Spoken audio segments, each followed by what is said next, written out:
Whoa. Mr. Marslender, look at this. What do we got? It's a juvenile whitefly. Oh, wow.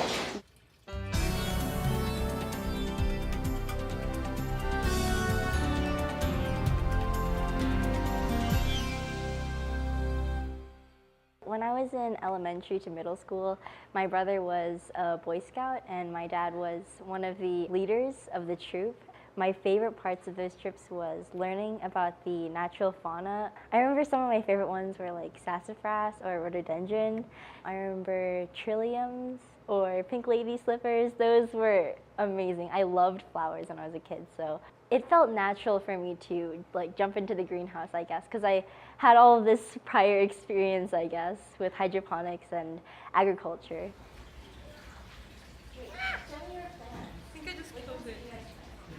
I had always been kind of taking a peek through the windows, just kind of wondering what's going on, and I suddenly had the courage and motivation to ask the librarian who was taking care of the greenhouse, just so I could kind of learn more and maybe get myself invested. And that's how I met Mr. Marslender. I met Jenny when she came to me to visit me in the fishbowl and heard that I was cleaning out some of the greenhouse and wanted to get in on that action.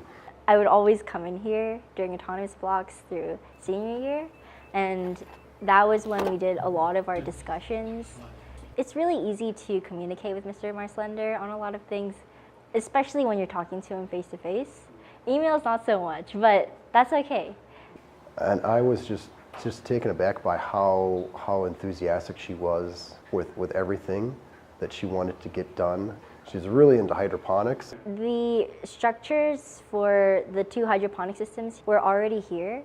They were just dismantled, and so we put them back together and we started them up.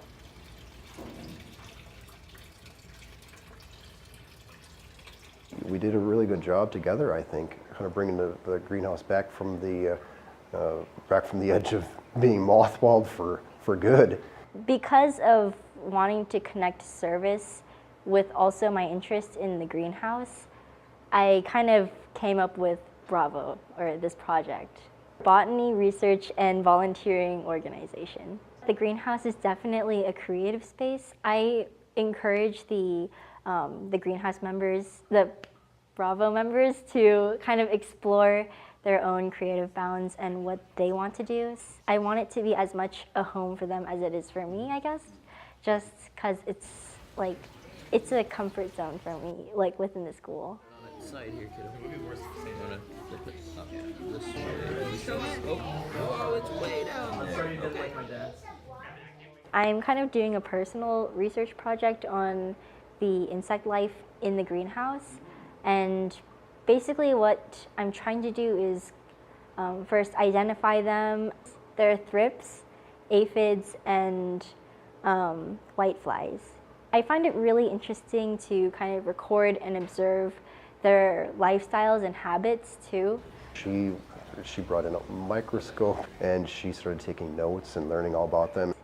They're really easy to remove, but the hard things about them are that they reproduce very quickly and they also spread viruses. It's very hard to cure a plant of a virus after it's been infected.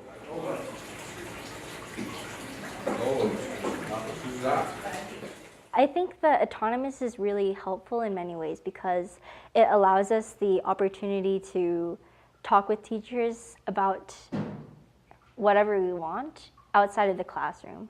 I think it's a great way for you to expand yourself as a student as well as a person, I think. It's an opportunity for you to do what you want to do as a student, I guess, as school is happening. You don't really get that kind of time after school ends. I really like the word cross-curricular.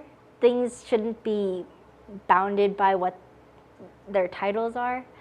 I really hope that that's something that we can strive for in the future.